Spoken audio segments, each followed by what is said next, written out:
বলছি ওয়েবকাস্টিং নিয়ে কালকে আপনাদের একটা প্রশ্ন তোলা হয়েছে দলের তরফ থেকে।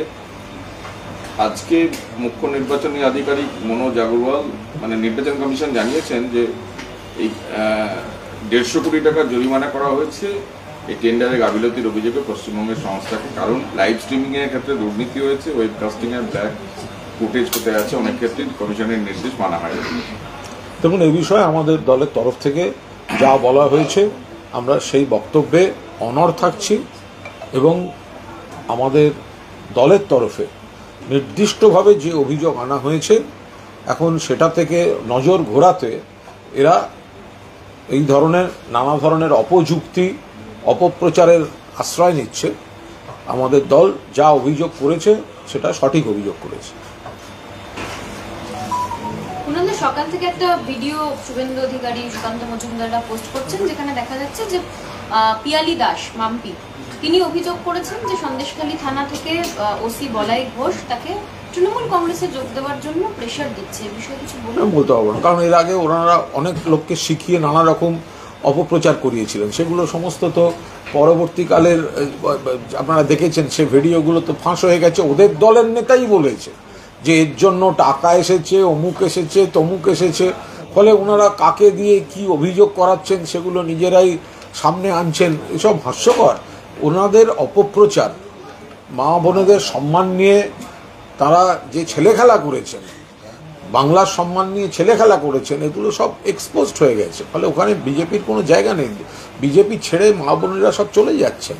ফলে সেই সময় ওনারা আবার কাকে কি শিখিয়ে পড়িয়ে করিয়েছে। ডিডিসি এমন কিছু জল ছাড়েনি যে এখনই প্লাবিত হয়ে যাবে, অথচ বাস্তবে দেখা যাচ্ছে ওই সমস্ত এলাকাগুলো প্লাবিত হয়ে যাচ্ছে। প্রশ্ন হচ্ছে সেচ দপ্তর কি করছে?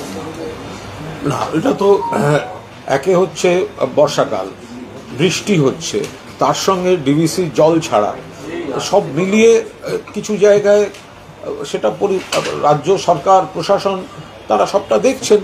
এখন যদি কোথাও ভারী বর্ষণ হয় বা লাগাতার বর্ষণ হয়, তার সঙ্গে যদি একেবারে অপ্রত্যাশিতভাবে দুম করে বেশি জল ছেড়ে দেয়, তো সেই জায়গাটাতে তো নিশ্চিতভাবে মানুষ সমস্যায় পড়বেন। এটা তো আমরা বারবার ধরে বলে আসছি। তো এখন সেটা দেখছে, তো এখন সেটা সেচ দপ্তর কেন, সরকার প্রশাসন সমস্ত দিক থেকে আন্তরিকভাবে দেখছেন এভাবে কিভাবে মানুষকে ওই জায়গাটা কি কি রিলিফ দেওয়া যায়, কিভাবে করা যায়। বলছি এই যে ওয়েবকাস্টিং এর যে টেন্ডার অভিযোগ নির্বাচন কমিশন মানে কমিশনার তো নাশাত করেছেন, শুভেন্দু অধিকারী তিনি আজকে একটা পোস্ট করেছেন যে ভারতবর্ষের যে কোনো জায়গাতে কাউ পার্ট নেই, এটা যে কেউ দেয়াই যায়, গুজরাট তো ভারতবর্ষের পার্ট। না না, এটা তো অন্য কথা। আর 2 নম্বর হচ্ছে যিনি নস্যাৎ করছেন তো তিনি তো বিজেপি বা এদের অন্যতম ভরসা। এরাই তো কথায় কথায় বলে কেন্দ্রীয় নির্বাচন কমিশনকে দিয়ে আমরা ভোট করাবো, এরাই তো বলে কেন্দ্রীয় কমিশন, কেন্দ্রীয় বাহিনী। তো সুতরাং তারা যেটা বলছেন সেটাই ধ্রুব সত্য। কি করে বুঝবো? এই কেন্দ্রীয় কমিশনের দায়িত্বই তো অন্য রাজ্যের ভোটার ভুয়োভাবে আমাদের রাজ্যের ভোটার লিস্টে ঢুকিয়ে দেওয়া হয়েছিল। তো তখন কি করছিলেন এই কেন্দ্রীয় নির্বাচন কমিশনার? ফলে যেটা প্রতিবাদটা পশ্চিমবঙ্গ থেকে উঠেছে, তৃণমূল কংগ্রেস যে প্রতিবাদটা করেছে, তো সেটা থেকে মুখ রক্ষা করতে কমিশনারকে সামনে রেখে এইসব কথা বলানো হচ্ছে। অনুব্রত বাবুকে নিয়ে যে টানা এনসিডব্লিউর তরফ থেকে প্রেশার দেওয়া হচ্ছিল যে অ্যাকশন টেকেন রিপোর্ট কোথায়, বীরভূম পুলিশের তরফ থেকে এনসিডব্লিউকে জানিয়ে দেওয়া হয়েছে যে দ্বিতীয় রিপোর্টও তারা পেশ করেছেন এবং বারবার করে তারা সহযোগিতা। এই মহিলা কমিশন, জাতীয় মহিলা কমিশন নামক বিজেপির যে শাখা সংগঠনটি, এরা কোথায় ছিল যখন শুভেন্দু অধিকারী বীরবা হাঁসদাকে বলেছিল আমার জুতার নিচে থাকে? তখন এই মহিলা কমিশনটি ছিল কোথায়? কোথায় থাকে যখন উন্নাও, হাথরাস, প্রয়াগরাজ, দিল্লি, গুজরাট, বিলকিস, মণিপুর পরের পর ঘটনা ঘটতে থাকে? তো ফলে এখানে খুব যেটা বলেছেন অনুব্রত মণ্ডল, কোনোভাবে কেউ সমর্থন করেনি। দল তাকে ক্ষমা চাইতে বলেছে, তিনি 4 ঘন্টার মধ্যে ক্ষমা চেয়েছেন, সেটা একটা আলাদা পার্ট। কিন্তু কেন্দ্রের মহিলা কমিশন যে হঠাৎ জেগে উঠছেন, এদের কাছে প্রথম প্রশ্ন, শুভেন্দু অধিকারী যখন জঙ্গল কন্যা মাননীয় মন্ত্রী বীরবা হাঁসদাকে আমার জুতার নিচে থাকে বলে অপমান করলো, তখন এই কেন্দ্রের মহিলা কমিশন তারা ছিলেন কোথায়? আচ্ছা, ওবিসি নিয়ে আজকে ফের বিচারপতি কৌশিক চন্দ্র তার নির্দেশে বলেছেন যে কোনো নিয়োগ ভর্তি অযথা বন্ধ রাখার প্রয়োজন নেই। আচ্ছা, উনি নির্দেশ দিয়েছেন না অবজারভেশন দিয়েছেন? এটা অবজারভেশন, কিন্তু অবিলম্বে যে নিয়োগ শুরু সেটার নির্দেশ দেওয়া হয়েছে। হ্যাঁ। এবার কি এই যে ওবিসি সংরক্ষণ নিয়ে বারবার হাইকোর্ট স্পষ্ট করছে, এবার কি কলেজে ভর্তি বা বাদবাকি জায়গায়? দেখুন, এটা সম্পূর্ণ প্রশাসনিক বিষয়। ওবিসি সংরক্ষণ নিয়ে মুখ্যমন্ত্রী তার বক্তব্য স্পষ্ট করে বলেছিলেন। তারপরে এখানে আদালতে কিছু ডেভেলপমেন্ট হয়েছে, তার পরিপ্রেক্ষিতে রাজ্য সরকার খতিয়ে দেখছেন আইনিভাবে কি করা যায়। ফলে আজও যখন মাননীয় বিচারপতি কোনো মন্তব্য করেছেন বা কোনো নির্দেশ দিয়েছেন, নিশ্চিতভাবে রাজ্য সরকারের আইনজীবীরা খতিয়ে দেখে তারপর রাজ্য সরকার যা বলার বলবে, যা সিদ্ধান্ত নেবে। এবং পুরসভার যে সাব অ্যাসিস্ট্যান্ট ইঞ্জিনিয়ার পদে নিয়োগের প্রক্রিয়া আজকে শুরু হওয়ার কথা, এবং সেখানেই বলেছেন যে নিয়োগ বা ভর্তির ক্ষেত্রে কোনো বন্ধের প্রয়োজন নেই। হাইকোর্টের যে নির্দেশ আছে ওই সংরক্ষণ নীতি মেনেই করতে হবে, মানে পুরনো সংরক্ষণ নীতি মেনেই নিয়োগ করবার নির্দেশ আমি আরেকবার। বুঝতে পারছি, কিন্তু যেহেতু রাজ্য সরকার একটি বিষয় জানিয়েছেন, তার পরিপ্রেক্ষিতে হাইকোর্টে আবার কারা গিয়ে একটা ডেভেলপমেন্ট হয়েছে, এবং সেই জায়গায় দাঁড়িয়ে লিগালি আইনত কি কি ব্যবস্থা নেওয়া যায় সেগুলো রাজ্য সরকার দেখছেন। আজ মহামান্য বিচারপতি যাই বলেছেন, নিশ্চিতভাবে আইনজীবীরা খতিয়ে দেখছেন, আমাদের কনসার্ন ডিপার্টমেন্ট খতিয়ে দেখছে। ফলে এটা পুরোটা খতিয়ে দেখে রাজ্য সরকারের তরফে তার বক্তব্য জানাবে। এই মুহূর্তে দলের তরফে এই বিষয়ে কোনো মন্তব্য করছি না। কালীগঞ্জের যে ভোট, তাতে একাধিক অভিযোগ আসছে, কোথাও খিচুড়ি, কোনো অভিযোগই নেই। কালীগঞ্জের উৎসবের মেজাজে মানুষ ভোট দিয়েছে, বিজেপির লোক নেই, জোর নেই, তাই নিয়ে এখন কেঁদে বেড়াচ্ছে। কত হাজার ভোটে হারবে সেগুলো গুনে দেবে। সুকান্ত মজুমদার অভিযোগ করেছেন যে অভিযোগ করা ছাড়া আছে কি? ওনাদের নির্বাচন কমিশন, তো ওনাদের নির্বাচন কমিশন, ওনাদের ওনাদের কেন্দ্রীয় বাহিনী, নির্বাচন কমিশন ওনাদের কেন্দ্রীয় বাহিনী, ওনাদের ভোট হচ্ছে বিধানসভার উপনির্বাচন।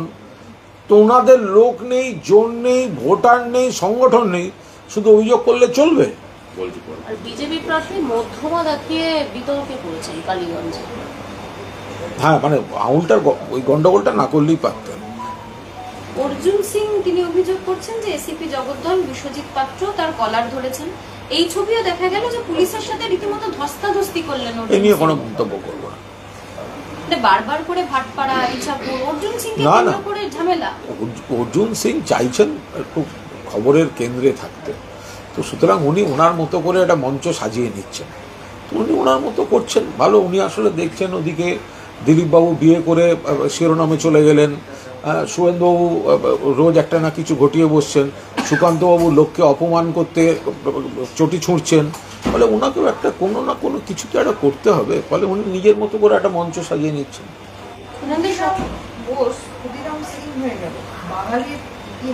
আমরা যারা কড়া নিন্দা, কড়া প্রতিবাদ করেছি, অক্ষয় কুমার বিশিষ্ট অভিনেতা এবং যারা এই কেশরী 2 এটা তৈরিতে যারা যুক্ত, তাদের উচিত ক্ষমা প্রার্থনা করা।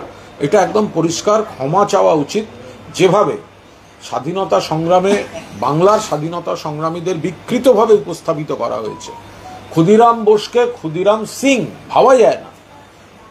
ক্ষুদিরাম বসু হয়ে যাচ্ছেন ক্ষুদিরাম সিং, বারিন ঘোষ হয়ে যাচ্ছেন বারিন কুমার, হেমচন্দ্র কানুনগোর মতো একজন বিপ্লবী, তার উল্লেখ সরিয়ে দিয়ে তার জায়গায় একটা অন্য নাম বসিয়ে দেওয়া হচ্ছে।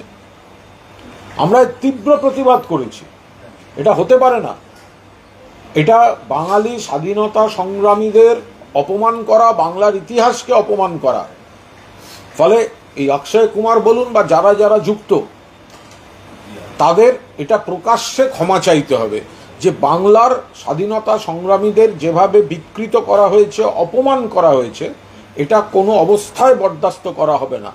ব্রাত্য বসুর বোমান ইয়েটা দেখবেন, প্রোডাকশনটা, সেখানে এই পিরিয়ডের যে বিপ্লবীদের, আলিপুর বোমার মামলা থেকে শুরু করে সব, এখানে মানে বারিন ঘোষ থেকে উল্লাসকর দত্ত পর্যন্ত, হেমচন্দ্র কানুনগো, গোটা ইতিহাসটা তো সঠিকভাবে তোলা আছে। অসংখ্য বই রয়েছে, সাহিত্যে বারবার এসেছে। তা এত বড় সিনেমা করছেন আপনারা, বেছে বেছে ক্ষুদিরাম বোসকে ক্ষুদিরাম সিং করতে হলো। কেন ঘোষ বোস পদবী, বাঙালির পদবী নিয়ে স্বাধীনতা সংগ্রাম যেটা হয়েছিল সেটা আপনারা অস্বীকার করিয়ে আপনারা সিং কুমার ওইগুলো ঢুকিয়ে দেবেন? ফলে আমরা এর তীব্র নিন্দা করছি। এদের এই পুরো ইউনিটকে প্রডিউসার, ডিরেক্টর এবং অক্ষয় কুমার, তিনি যেহেতু একজন জনপ্রিয় প্রতিষ্ঠিত নাম, তাদের এই সিনেমায় বাঙালি স্বাধীনতা সংগ্রামীদের নাম বিকৃত করার জন্য ক্ষমা চাইতে হবে। কুণালদা, অথচ বিজেপির তরফ থেকে যে 26-এ নির্বাচনের আগে এই পরিকল্পনা নেওয়া হয়েছে যে বাংলার মনীষীদের নিয়ে তারা টানা এটা প্রতিবাদ করছেন কেন? প্রতিবাদ করছেন না কেন? কেন মানে এটা তৃণমূল প্রতিবাদ করছে। ক্ষুদিরাম বোসকে ক্ষুদিরাম সিং করেছে, তৃণমূল প্রতিবাদ করছে। বারিন ঘোষকে বারিন কুমার করেছে, তৃণমূল প্রতিবাদ করছে। বিজেপি চুপ কেন? সিপিএম কোথায়? কংগ্রেস কোথায়? তারা বাংলায় শুধু ঘৃণা ছড়াতে আসবেন, ভেদাভেদ ছড়াতে আসবেন, বাংলার স্বাধীনতা সংগ্রামীদের অপমান করে যাচ্ছে, তার প্রতিবাদ হবে না? বলছে যে আবার এদিকে তো আগামীকাল পশ্চিমবঙ্গ দিবস পালন হবে, আবার সংবিধান হত্যা দিবস পালন হবে। ওসব কোনোটাই করা হবে না। ও বিষয়ে যা যা বলার মাননীয় মুখ্যমন্ত্রী মমতা বন্দ্যোপাধ্যায় খুব স্পষ্টভাবে ব্যাখ্যাসহ বলে দিয়েছেন। আমাদের পশ্চিমবঙ্গ দিবস 1 বৈশাখ, সমস্ত রকম ইতিহাস বিশেষজ্ঞরা, গবেষকরা, বিশিষ্ট বুদ্ধিজীবী নাগরিকরা একমত হয়ে সেটা ঠিক হয়েছে। বিজেপি যে কারণে দেখাচ্ছে তারা এটা করতে চায়, তার কোনো যৌক্তিকতা নেই। ওটা জোর করে এটা করতে চাইছে, কোনো অবস্থাতেই নয়। কাল পশ্চিমবঙ্গে এই ধরনের কোনো বিজেপির ঠিক করে দেওয়া তারিখ কোথাও পালিত হবে না। পশ্চিমবঙ্গ দিবস 1 বৈশাখ। শহরের একাধিক জায়গায় আবারও ইডির তল্লাশি চলছে এবং কেন্দ্রীয় এজেন্সির তরফ থেকে দাবি করা হয়েছে যে বিহার কনস্টেবল নিয়োগে দুর্নীতির জন্য ইডি এই তল্লাশি চালাচ্ছে। একাধিক জায়গায় তারা অপারেশন চালাচ্ছে। এটা তদন্তের বিষয়, তো তারা করছেন তাদের বিষয়। এটার বিস্তারিত না জেনে কোনো মন্তব্য করব না। এখন অনেক সময় এরকম হয় যে বিভিন্ন রাজ্যের এটা ছড়িয়ে যায় বিভিন্ন, সেই জায়গায় তারা যতক্ষণ তদন্ত করছেন তদন্তের উপর দাঁড়িয়ে কোনো মন্তব্য করব না। কালীগঞ্জের আজকে এরকম অনেক হয়েছে যে আমাদের রাজ্যের কোনো কেউ অপকীর্তি করে গিয়ে অন্য রাজ্যে গিয়ে বসেছিল, সেগুলো ধরে আনতে হয়েছে, এগুলোও ঘটে। বলছি কালীগঞ্জে আজকে বুথ থেকে বেরিয়ে মধ্যমা দেখিয়ে বিজেপি প্রার্থী বিতর্কে জড়িয়ে পড়েছেন এবং তিনি বলছেন যে নির্বাচনী আধিকারিক কালি লাগিয়ে ফাঁসিয়ে দিয়েছে। দেখুন, এটা ওনারও সতর্ক হওয়া উচিত ছিল। আমরা ভোট দিতে গিয়ে কোন আঙুলটা বাড়িয়ে দিই, এটা তো মানে এবার তাড়াহুড়োর সময় আধিকারিক কোথায় কালি লাগিয়ে দিয়েছেন তাদেরও সতর্ক হওয়া উচিত। কিন্তু বিজেপির যিনি প্রার্থী তিনি তো বুঝবেন যে কোন আঙুলটায় একটা রীতি, যে কোন আঙুলটায় ভোটের কালিটা দিতে হয়। ফলে তর্জনী নিশ্চিতভাবে বাড়িয়ে দেওয়া উচিত ছিল, তার বদলে তিনি মধ্যমা বাড়িয়েছেন। ফলে সেই ক্ষেত্রেই এটার সঙ্গে একটা অন্য বিতর্ক জড়িয়ে গিয়ে সামনে চলে এসছে। এইগুলো তো একটু কাণ্ডজ্ঞান থাকবে। বিমানে উঠলেই তৃণমূল নেতা এয়ার ইন্ডিয়ার বিমান বারবার বিভ্রাটে জেরবার যাত্রীরা। না, এটা বারবার ঘটছে, আমরা সবাই উদ্বিগ্ন। মাননীয় মুখ্যমন্ত্রীও বলেছেন। আসলে বিজেপি সরকার রেল, ট্রেন সব সর্বনাশ করেছে। রেল, ট্রেন, প্লেন, মানে রেলপথ এবং আকাশপথ সর্বনাশ করেছে। সড়ক পথও দেখুন সেতু শুদ্ধ ভেঙে পড়ছে। ট্রেন, প্লেন দুটোই একটা যাত্রী পরিষেবা এবং যাত্রী সুরক্ষা বিপর্যস্ত করে দিয়েছে কেন্দ্রের বিজেপি সরকার। রোজ খবর আসছে এয়ার ইন্ডিয়া এখানে এই হয়েছে, ওখানে উঠতে পারলো না, ওখানে জরুরি অবতরণ করলো। এটা হচ্ছেটা কি? এতদিন তো এটা কেন্দ্রীয় সরকারের হাতেই ছিল, এ তো কিছুকাল আগে টাটাদের হাতে গিয়েছে। কি রক্ষণাবেক্ষণ, কি কাজ করেছে এরা? মমতা বন্দ্যোপাধ্যায় গতকাল বলেছিলেন যে এরিয়ারের পুরো টাকা দিতে হবে 100 দিনের প্রসঙ্গে। শঙ্কর ঘোষ আজকে বলেছেন মুখ্যমন্ত্রী আদালতের কপিটা পড়েনি, ওখানে পরিষ্কার বলা রয়েছে দুর্নীতি হয়েছে, এরিয়ারের কোনো প্রশ্নই ওঠে না, চুরির টাকা পাওয়ার জায়গা নেই। দেখুন, এটা যেমনভাবে কথা বলছেন যেন এনাদের পৈতৃক সম্পত্তি থেকে আসছে। 100 দিনের টাকাটা একদম সোজা ভাষায় হচ্ছে বিজেপির বাবার টাকা নয়। 100 দিনের টাকাটা বিজেপির বাবার টাকা নয়। ফলে কোনো কোনো নেতা এমন ভাব করছেন যেন তারা দিচ্ছেন। এটা অধিকার, মানুষ কাজ করেছে, তার অধিকার। কোথাও যদি অনিয়ম থাকে, গুজরাটে কি হয়েছে? 100 দিনের কাজে ধরা পড়েছে গুজরাটের মন্ত্রীর ছেলে দুর্নীতির জন্য। উত্তরপ্রদেশে কি হয়েছে? সব থেকে বেশি দেশের ভুয়ো জব কার্ড উত্তরপ্রদেশে ধরা পড়েছে। তাহলে তাদের কাছে টাকা যাচ্ছে কেন? যদি কোনো কেসে কোনো এলাকায় কোথাও কোনো প্রবলেম থাকে 100 বার তদন্ত হোক, তার জন্য সবাই যারা কাজ করেছে তাদের টাকা বন্ধ হবে কেন? মমতা বন্দ্যোপাধ্যায় ঠিক কথা বলেছে, আমাদের রাজ্য থেকে তুমি কর নিয়ে যাবে কেন্দ্রীয় সরকার, আর তুমি আমাদের অধিকারের টাকা দেবে না, গরিব মানুষকে কাজ করিয়ে টাকা দেবে না। 59 লক্ষ জব কার্ড হোল্ডারকে 3700 কোটি টাকা মমতা বন্দ্যোপাধ্যায়কে রাজ্যের তহবিল থেকে দিতে হয়েছে, তারপরে আবার বিজেপি বড় বড় কথা বলবে। ফলে এই বিজেপি, এই যারা এইসব বলছেন না, টাকা নয় অমুক নয়, টাকা নয়, টাকা আটকাবেন, আপনার ভোটও আটকে গেছে, কোনো ভোট নয়। বাংলার মানুষ জানে কারা বাংলার মানুষের প্রাপ্য আটকাচ্ছে, তাদের একটি ভোটও বাংলায় মিলবে না। সেক্ষেত্রে এরিয়ারের টাকাটা পাওয়ার ক্ষেত্রে 100% মুখ্যমন্ত্রী বলবেন, মুখ্যমন্ত্রী বলেছেন, সেটা রাজ্য সরকার বলবে। হাইকোর্টে এটা এস্টাবলিশড হয়েছে যে এইটা আমরা যেটা বলছিলাম যে টাকাটা দেওয়া উচিত, এটা প্রাপ্য, সেই দাবি মান্যতা পেল। মমতা বন্দ্যোপাধ্যায় ধর্ণা দিয়ে যে আন্দোলন শুরু করেছিলেন, অভিষেক বন্দ্যোপাধ্যায় দিল্লি অভিযান করে যে আন্দোলন করেছিলেন, সারা বাংলার মানুষ নেমে যে আন্দোলন করেছেন, সেই আন্দোলনে মান্যতা দিয়েছে হাইকোর্ট। এরিয়ার পাওয়া উচিত, 100% এরিয়ার পাওয়া উচিত। কেন এরিয়ার দেবে না? দিতে বাধ্য। আচ্ছা, কুমার শাহ তৃণমূল নেতা, তিনি এবার হুমকি দিয়েছেন বাড়ি থেকে বের করে মারার হুমকি। ট্রাম্প কোম্পানির সমবায় নির্বাচনকে কেন্দ্র করে হুমকি। দেখুন, আমি গোটা বিষয়টা জানি না, আমি নিশ্চিতভাবে খোঁজ নেব। তবে যখন যে নেতৃত্ব কোথাও বক্তৃতা করছেন, তারা যদি একটু ভাষা সংবরণ করে কথা বলেন, তাহলে আমাদের মুখপাত্রদের একটু সুবিধা হয়। বলছি, বীরভূম পুলিশ রিপোর্ট দিয়েছে যে অনুব্রত মণ্ডল তদন্তে সহযোগিতা করছেন, যার ফলে তার ফোনটা নিতে হচ্ছে না এবারে। তা তদন্তে যদি কেউ সহযোগিতা করেন, করবেন। তা কোথাও এই যে এই একটা দাবি, আচ্ছা, প্রত্যেকটা একটা খারাপ কাজ, উনি যা বলেছেন খারাপ কথা বলেছেন, সেটা একমাত্র তৃণমূল কংগ্রেস বলেই 4 ঘন্টার মধ্যে ক্ষমা চাইয়েছে। শুভেন্দু অধিকারী বীরবা হাঁসদাকে জুতার নিচে থাকে, শিখ অফিসারকে খালিস্তানি বলে কেউ কোনো দল ক্ষমা চাওয়ায়নি। তো সেখানে একটা আইন হয়েছে, এখন সেগুলোই যদি পুলিশ ওই ফোন চায়, এই চায়, ওই চায়, পুলিশ যে তদন্তে যদি সেটা স্যাটিসফাইড হয়, সেটা তো কোর্টও নিশ্চয়ই জানবে। তো তাহলে বিরোধীদের এত লাফালাফি করার কি আছে? তো কোর্টেই দেখা যাবে। কোর্ট যদি স্যাটিসফাইড হন পুলিশের তদন্তে, তার মানে পুলিশ ঠিকঠাক তদন্ত করছে, পুলিশ ঠিক কথা বলছে। বলছি, নন্দীগ্রামে আজকে বিস্ফোরণ হচ্ছে, মানে সেখানে যে মহিলা আহত হয়েছেন, বাড়ি একটা বিকট শব্দ এলাকা কেঁপে উঠেছে। খোঁজ নেওয়া হচ্ছে, খোঁজ নেওয়া হচ্ছে কি হয়েছে অ্যাকচুয়ালি, ওটা পুলিশ প্রশাসন দেখছে। ওখানে বিজেপির কিছু লোক অমুক তমুক এসব আছে টাছে, তো খোঁজ নিচ্ছে কিসের থেকে হয়েছে, আদৌ এটা মানে কোন ঘটনার কি, এগুলো জানি না। বলছি, মমতা বন্দ্যোপাধ্যায় যখন লন্ডনে গিয়েছিলেন, সেখানে যখন প্রতিবাদ করছিলেন এক বাঙালি চিকিৎসক, এনআরআই চিকিৎসক, তাকে রাজ্য মেডিকেল কাউন্সিল নোটিশ পাঠিয়েছে। তিনি ভবানীপুরে হরিশ মুখার্জি রোডের বাড়িতে থাকেন, মানে তার বাড়ি ওখানে। তার নোটিশে বলা হয়েছে তার কাউন্সিলের ডিগ্রি এগুলো সব জানায়নি কাউন্সিলকে, তাছাড়াও ইংল্যান্ডে প্র্যাকটিস করছে। যদি আইনে থেকে থাকে এবং সেই আইনে কোথাও ফাঁক থাকে, আইন মেনে চলার ক্ষেত্রে যদি ফাঁক থাকে, যে আইন রয়েছে সেই আইনটা মেনে চলার ক্ষেত্রে যদি ফাঁক থাকে, তো তাহলে কর্তৃপক্ষের তরফ থেকে, সংশ্লিষ্ট সংস্থার তরফ থেকে চিঠি যেতেই পারে, কি সমস্যা আছে? কিন্তু তিনি জানিয়েছেন যে তিনি নোটিশ ছিঁড়ে ফেলেছেন, কারণ লন্ডনের প্রতিবাদ করার জন্যই তাকে হেনস্থার মুখে পড়তে হচ্ছে। লন্ডনে প্রতিবাদ কিছু করেনি, অসভ্যতা করেছেন। লন্ডনে যেটা করেছেন সেটাকে অসভ্যতা বলে। ওই তো 6 পিস লোক মিলে একটা ফেসবুকে তুলে অসভ্যতা করেছেন, তারপর ওখানকার মানুষ তাড়া দিয়ে বার করে দিয়েছে।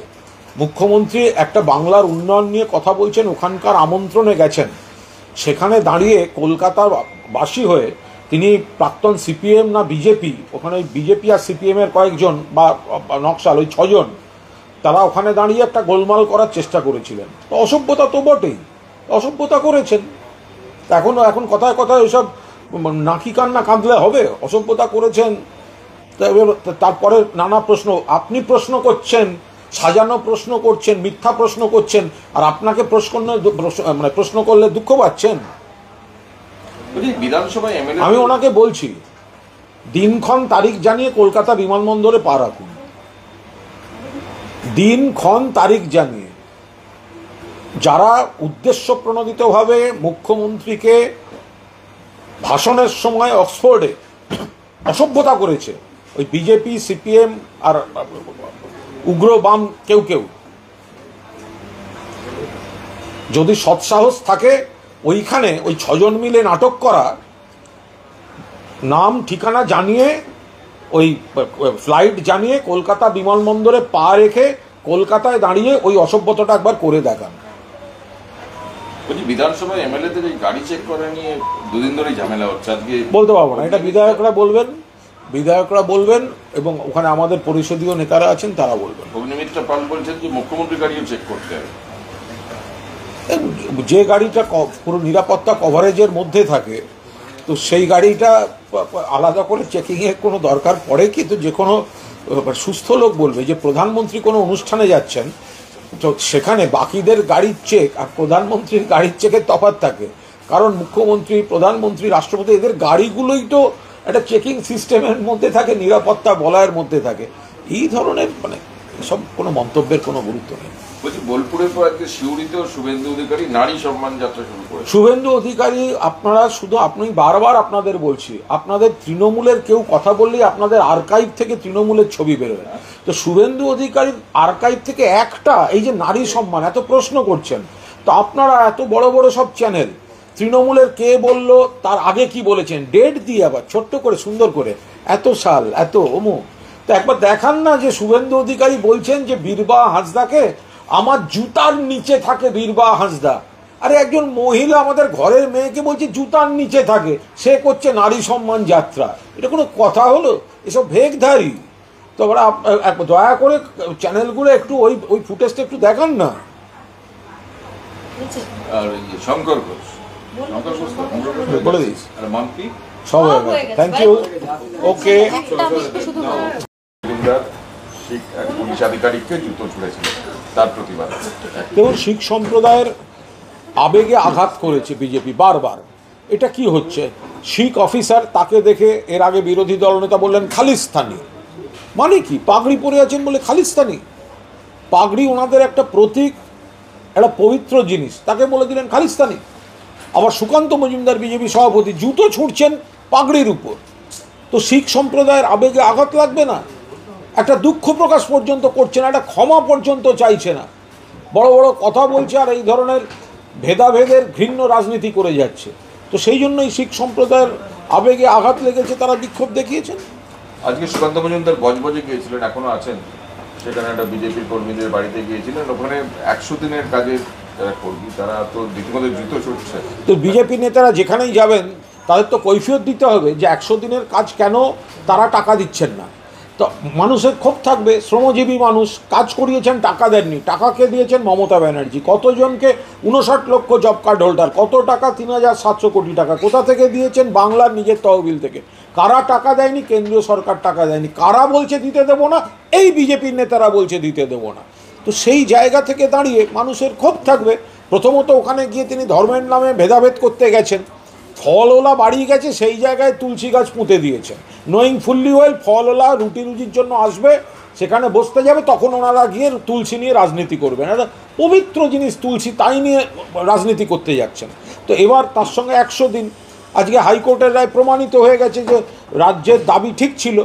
তো ফলে মানুষের তো ক্ষোভ থাকবে। এই লোকগুলো পেটের লড়াইতে, রুটি কাপড়া মাকানের লড়াইতে নেই, তখন তৃণমূল কংগ্রেস। আর টাকা বন্ধ করে দেবো, কাজ বন্ধ করে দেবো, এই ভেদাভেদগুলো সুকান্ত মজুমদাররা করেছে। আর সুকান্তবাবু ওখানে ওসব মানে করছেন কি? ওনার এই যে সুকান্তবাবু একটা দায়িত্ব জ্ঞানীর মতো কাজ করলেন। এই যে অভিজিৎ গাঙ্গুলি একটা বিশেষ গুরুতর সংক্রমণে, তাকে আজকে নাকি দিল্লিতেও নিয়ে যাওয়া হচ্ছে এয়ার অ্যাম্বুলেন্সে। তো অভিজিৎ গাঙ্গুলি, আমরা চাই তার দ্রুত আরোগ্য কামনা করি। ওনার সঙ্গে আমাদের অনেক ঝগড়া করা বাকি আছে, আমরা চাই দ্রুত আরোগ্য কামনা, আমরা চাই উনি সেরে উঠুন। কিন্তু এই সুকান্ত মজুমদার বা এরা কি করছে? এই সারা দিন বাইরে ঘুরে ঘুরে, একটা লোক আইসিসিউতে আছে এবং সেখানে জানে ওটা হচ্ছে ইনফেকশনের সমস্যা, সেই বাইরের লোকজন গিয়ে ছবি তুলবো বলে হ্যাংলার মতো বেড টাচ করে দাঁড়িয়ে ওর জন্য যে ইনফেকশন বাড়েনি লোকটা, সে গ্যারান্টি কে দেবে? যে মানুষটা ইনফেকশনের জন্য এইভাবে গুরুতর অসুস্থ, তাকে ছবি তোলার জন্য বাইরের ভিড়, বাইরের জামা কাপড় এদিক ওদিক ঘুরে এসে বিছানা ছুঁয়ে দাঁড়িয়ে আছেন, তো এইভাবে তো তাকে এইসব যারা কি ওখানে ছবি তুলছেন তারা এই লোকটাকে আরও গুরুতর অসুস্থ করে দিল। বলছি লাস্ট একটা, যে ওবিসি নিয়ে যখন হাইকোর্টের কালকে অর্ডার হয়েছে, তারপরেও কলেজ মানে সেই নির্দিষ্ট স্থগিতাদেশের পরেও কলেজ এবং বিশ্ববিদ্যালয়গুলিতে অনলাইন পোর্টালটা চালু আছে। তার জন্য আজকে আদালত অবমাননার একটা মামলা করা হয়েছে কলকাতা হাইকোর্টে, এবং বিক্রম বন্দ্যোপাধ্যায় তারা অভিযোগ করছেন যে হাইকোর্টে স্থগিতাদেশ অবমাননা করেই পোর্টাল চলছে, রাজ্যের উচ্চশিক্ষা দপ্তর চিফ সেক্রেটারিকে পক্ষপাত দুষ্ট করা হয়েছে। দেখুন, এটা তাদের বিষয়। যারা একটু রামবামের আইনজীবীরা তারা জানে এইসব মামলা করলে রাজনীতিতে কিভাবে মাইলেজ নেওয়া যায়, লোককে অসুবিধায় ফেলে একটু প্রচারে থাকা যায়, আর এখানে মামলা করলে সন্ধ্যাবেলা আপনাদের টকশোতে গিয়ে জ্ঞান দিয়ে মুখ দেখাবার একটা সুযোগ পাওয়া যায়। তো এগুলো হচ্ছে তাদের উদ্দেশ্য। বাকি আইনি প্রসেস, সেটা আইনে যা সরকার দেখবে সে জানিয়ে দেবে। কিন্তু যেহেতু শিক্ষামন্ত্রী উদ্বোধন করেছিলেন এবং এত এত হাজার হাজার ছাত্রছাত্রী, আবার বলছি তো যে আমরা ওখানে শিক্ষামন্ত্রী তো স্পষ্টভাবে সংখ্যা দিয়ে দিয়ে জানিয়েছেন যে কতজন আবেদন করেছেন ইত্যাদি ইত্যাদি। এখন এই প্রসেসগুলোকে যারা সহ্য করতে পারছে না, যারা আটকাতে চাইছে, তারা জল ঘোলা করতে চাইছে। তো ফলে কোর্টে যা করেছে, এবার কারা করছে বেছে নেবেন, কারা কারা করছে, শুধু আইনজীবীদের নামগুলো দেখে নেবেন, নাম নাম নাম নাম নাম দেখে নেবেন, তাহলে বুঝে যাবেন কারা কেন করছে। তো সুতরাং বাকিটা আমাদের এদিকে সরকারের আইনজীবীরা দেখে যা জানাবেন, কনসার্ন ডিপার্টমেন্ট সেই মতো জানাবে সরকারকে। আমরা দলের তরফে এই মুহূর্তে এই পরিস্থিতিতে কোনো মন্তব্য করব না। কোনো মন্তব্য